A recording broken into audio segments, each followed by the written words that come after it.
What's up everyone, Thralls Metal here once again. I'm Necrotic, and I have a collection update for you. Again, got another large batch of music here, and I have a couple on here that I'm not going to go into great detail on because they're kind of one-off obscure albums from the 90s, and I kind of want to do like some retro reviews for them. So this is more or less just a teaser for those, but definitely going to go into the other ones, of course. So let's get this started. Dequisitor, Towards Our Impending Doom. This is their most recent release, came out last year on Dark Descent Records. This is a three-piece death metal band from Denmark. Kind of Black and Death. I don't know, it's kind of there. It's very dissonant, it's very blast beat centric, very heavy, lots of Morbid Angel vibes and some really cool like immolation style riffs, but there's definitely a kind of blackened atmosphere to this. Pretty solid release. I have one of their other ones. I still need to get, I believe it's their original EP. But I really enjoyed these guys so far. I really like just the riff structure, the atmosphere, the intensity. Kind of misses a bit of the groove. You know, it's a lot of just straightforward blasts, kind of thrashy in spots, but solid stuff. If you've never checked out these guys, this is a pretty killer band, and I definitely look forward to getting more by them. Check them out. Inferiobro, Rites of the Nameless. This is their new album, came out on Prosthetic Records. This is a progressive black metal band from Boston. I don't know if I call it necessarily progressive, but there are definitely a lot of elements to this. This isn't very straightforward, raw black metal. I had to look up the name too, just because it seemed very Latin. I believe it's something else. I can't remember what it was, but it actually translates to hellish noise, which this definitely does deliver that. It's very heavy, but I would say it's more along the lines of Enslaved, but not like current Enslaved, like kind of more along the lines of maybe Monumentation. Like there's definitely that transition into some proggy stuff. There's some keyboards and synths on here that really create a lot of different atmosphere. Some kind of chanted cleans. Really solid writing. I really enjoyed this. You know, I think the longer songs are the ones that I really got into the most because they really took their time to build up. But this is pretty killer black metal. A lot of stuff on here that reminded me of Dissection too. Sticks pretty hard to the blasts and the tremolo, but I mean, that's black metal. But yeah, overall, really solid stuff. I definitely recommend checking this out. I'm going to check out more by this band for sure.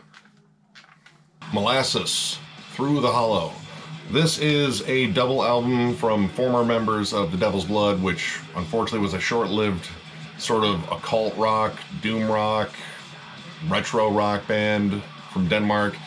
They really had a killer sound. I thoroughly enjoyed all of their releases, and this is pretty much a kind of continuation of this. I think this is more about like prog and psychedelic music. Definitely lots of nods to King Crimson, and I would definitely say some Hawkwind in there too in terms of the atmosphere. Really solid stuff, and it actually carries on pretty well for a two-discer. This is a long album, a lot of long songs in here, but they're really well constructed, and their frontwoman, Frida, she has an amazing voice. I was a huge fan of her vocals in Devil's Blood, and it's kind of cool they actually reference the Devil's Blood in some of the songs too, or at least just drop the name just to remind you that's where they came from. The musicianship is top-notch. This is just a really strange, immersive listen, and I mean, if you're looking for, you know, very classic rock, classic metal inspired psychedelic rock, this is something you definitely need to check out. This is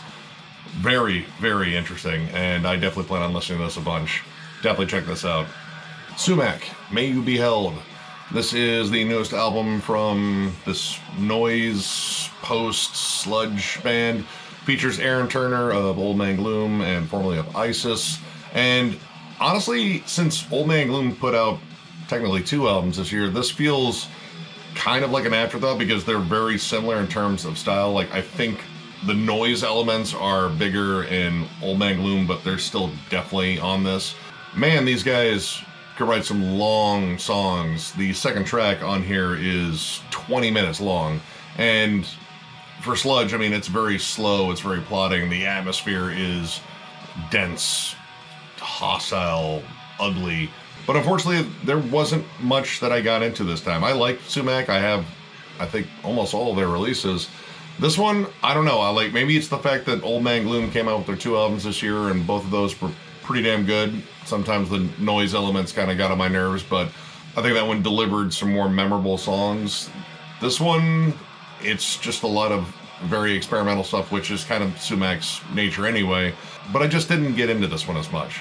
Still, I recommend checking them out. I mean, if, you know, noise and sludge and post-metal are your thing, there might be some stuff on here you really get into. I just didn't get into this one as much. I'll still definitely jam the older stuff for sure. Definitely check this out though. Venom Prison, Primeval.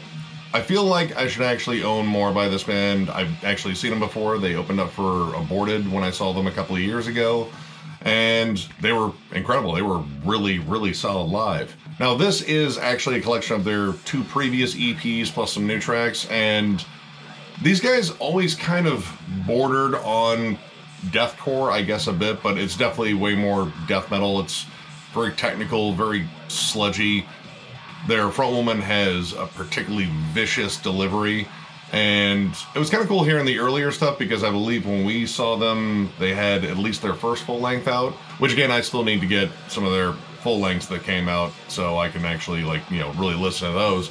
But this is an interesting little, like, trip back in time in terms of where they started, and then you have the comparison to the 2 new tracks on here, Defiant to the Will of God and Slayer of Holofernes. I don't know what that is, but those are definitely different, especially in terms of, I think the atmosphere is different, the songwriting style is still brutal as hell, but I think there's more tension and melody, and there's even some clean vocals, or clean-ish. They're kind of, I don't know, like groany and depressive. It definitely seems as though they've, you know, progressed as they gone along. Again, I still need to listen to their other albums. I know they came highly recommended. I believe their last one was pretty lauded amongst other reviewers. I just didn't get around to getting it. But I think I'm going to have to because I liked a lot of this stuff. So yeah, definitely check this out. Gollum Dreamweaver. And no, they're not covering that song. They just chose that name for whatever reason. This is a German death metal band. I actually have a collection of their 2 previous albums. I believe it was reissued through FDA Records. And from those albums, I pretty much gathered that they really, really, really enjoy Carcass. A little bit of Morbid Angel, but a lot of Carcass worship, especially on that second album. This one, a little bit of a mix between the 2, but as heavy as it is, it's just kind of dull. Like, this really didn't grab me. And this came out in 2004 on Nuclear Blast, and it was kind of a long wait in between those albums, but it's just kind of there. I mean, it's heavy, but it's not particularly interesting. Like, you definitely get a lot of those Carcass / Morbid Angel style, you know, riffs and blast beats and such, but I don't know, the production's kind of odd. I don't like the sound of the drums at all. Like, it almost sounds like a drum machine, but not a particularly good drum machine. If you're gonna look into this band, I recommend their earlier stuff. Their first 2 albums are pretty solid. This one, more of an afterthought, but still, I mean, check it out, form your own opinions. Of course, there's gonna be links to all the music down below anyway, so yeah, check it out. Uncanny, Splenium for Nyktophobia. Now, those are some vocab words, and I had to look them up. Now, apparently, Splenium is a particular fold in the brain that is near the cerebellum, I believe. I looked it up, kinda. And Nyktophobia is fear of the night or dark. And I'm not going to go too heavily into this one because this is one of those one-off releases. This is the band's only release from 1994. I will say that they are Swedish death metal, and I really, really enjoyed this release, which is definitely a reason why we don't do like a retro review for this, because I think this is just a really solid one-off album, and definitely think more people need to hear this one. It's really incredible.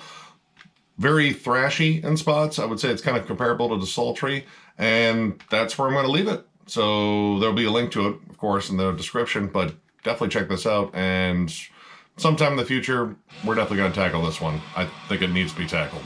Check it out. Spirit Adrift, Curse of Conception. Been meaning to get this one for a while, and I saw it on Amazon, and it was just time. This is their second album, and I guess I can call it their because this was the first one where Nate Garrett had a full band, which included Chase Mason from Gatecreeper as well on bass. This one is definitely different than Divided by Darkness. It's more doomy, and again, I think one of the things that has been slowly improving over the course of releases are the vocals. They're definitely a bit yelpy on this, and as much as they try to be epic in spots, it just kind of feels a little bit flat, but musically, this is absolutely amazing. This definitely has more of a flat-out doom metal slash epic doom metal vibe than Divided by Darkness. Divided by Darkness definitely has a lot more like old school heavy metal stuff, lots of Thin Lizzy worship. Solid album. This is an absolutely killer release as well. I have their first album, or rather his first album, should be coming in the mail relatively soon, so look for that in a future collection update. But yeah, absolutely awesome. I'm glad I picked this up finally. Check it out. Benediction, Organized Chaos. This was the only Benediction album I was really missing in terms of full lengths. And this is the first one with Dave Hunt from On All Nathrak on vocals. And it's kind of so-so. Like, there are some songs in there that are absolutely awesome. Just, you know, sound like vintage Benediction. Very thrashy, got huge old school death metal vibe. And then you have some that are not great. Diary of a Killer kind of gets a little rap metalish. Now, I know this came out in 2001 on Nuclear Blast. At this point, I would say nu metal kind of ran the course, and I just thought the almost kind of rapped vocals on that felt out of place. And then you got songs that are just like long-winded groove metal songs, and yeah, they just did not work. There's some really good songs in here too, but I mean, a lot of filler, runs kind of long, and yeah, definitely not my favorite, but still has some cool stuff. And I figured I might as well round out the collection anyway, because there's a good chunk of Benediction that's absolutely awesome. And if you haven't jammed the new album, just go out and get it. It's amazing. But yeah, check this one out. Kind of a mixed bag for me, but you may dig it, so yeah. In Obscurity Revealed, Glorious Impurity. This came out on Blood Harvest in 2018. This is a Mexican death metal band, some Blackened influence in there. Very, very thrashy death metal. Like, it really screams like, you know, like Pestilence and like early Cannibal Corpse, definitely some Deicide, but also Sarcophago as well. Like, it really has that feel throughout. Very high energy. In fact, this really doesn't bring in a lot of like groovier sections to slow it down until like near the end, which I think those songs are really cool because you get a good switch off from like groovier sections to the fast, thrashy blast beats that pretty much cover this entire album. Pretty decent release. This is their debut album, and I'm curious where they go from here. I think they have one other EP that I might check out, but overall, I dug this. It was pretty solid. You know, it may not be the entire album that I thought was absolutely brilliant, but there was enough on here to make me come back to it quite a bit. So yeah, definitely check this one out. It's a pretty solid release. The Obsessed Incarnate. Now, this is a reissue of a compilation that came out in 1999 after they broke up for the second time. And this is pretty much a collection of B-sides, covers, live tracks, and I actually don't own any Obsessed. This is the only thing I own by the Obsessed. It's been one of those bands I've been meaning to get stuff for, but of course there's just tons of stuff out there and I'm easily distracted by other stuff, so I just haven't gotten around to it. But this is really cool. I've jammed the Obsessed before. I believe I've at least jammed Church Within and maybe a little bit of the most recent one. But it's kind of cool hearing these more stripped down songs, more demo quality. And I love Wino. Wino's an awesome singer, is an awesome writer. A lot of cool stuff on here. This might be like a collector's only sort of thing because, you know, going after all the demos and such, that's kind of a collector thing, I guess. But pretty solid stuff. I'll definitely go back to it, and eventually I'm just gonna have to get some Obsessed albums, which you'll probably see in a collection update. So yeah, check this one out. Solitary, The Truth Behind the Lies. This came out on Rough Trade / Metalville this year, and honestly, when I picked this up, I thought this was a new band. And then when I went to look it up, these guys have actually been around since 1994. So, first exposure to this band, and I didn't realize they had any other releases. This is definitely very 90s thrash. It screams that more aggressive Salad thrash that came out in the early 90s, late 80s, and may or may not have like sort of contributed towards, you know, death metal becoming the next big thing in terms of heavier music. This is definitely still very pure thrash, but like the guitar tone is very chunky and very heavy on this, and the songs just scream almost kind of a hardcore aggression, especially the vocals. The vocals actually sound a lot like Evan Seinfeld, you know, not rapping Evan Seinfeld, but like when he's actually like delivering like solid hardcore vocals. Now these guys kind of released albums a bit sporadically, like they're definitely spaced out you know, kind of odd, I guess. But might have been a contributing factor as to why they didn't really break out very big, especially, you know, releasing stuff in the late 90s. Thrash was not the prettiest girl at the prom at that point, we'll just say that. But pretty solid stuff. I definitely want to check out more by them. The vocals are okay, but I think they're serviceable, and they definitely keep driving the song, and I kind of like that slight nod to hardcore, even though it's odd that it kind of sounds almost New York hardcore, but they are from the UK. Whatever. Still, definitely check this out. It's pretty good. And finally we have Gorment, The Ending Quest. Now this originally came out in 1994. This is a reissue through Transcending Records that came out this year. And this is the other one that is a one-off. And this is definitely something I want to do in a retro review, because this is some solid Swedish death metal with death doom leanings. It really reminds me of like a really depressive Grave, and I love Grave. But yeah, I'm not going to go into this one too deeply because this is definitely on the back burner for retro reviews, but of course there will be a link to the music, and I strongly recommend you check it out because this is some pretty good stuff. Definitely worthy of its own review. Definitely check this one out. Alright, well that does it for another one of these. I'm going to get back to listening to a ridiculous amount of Suffocation to get to work on that one. Pretty much done listening to all the Testament. I think I have all my stuff ranked out, so when we get around to that one, that'll be fun. That was difficult too. Suffocation's gonna be tough too. Who am I kidding? Anyway, if you enjoyed the video, give it a thumbs up, and if you are new to the channel, subscribe, because we do stuff like this all the time. We will catch you later.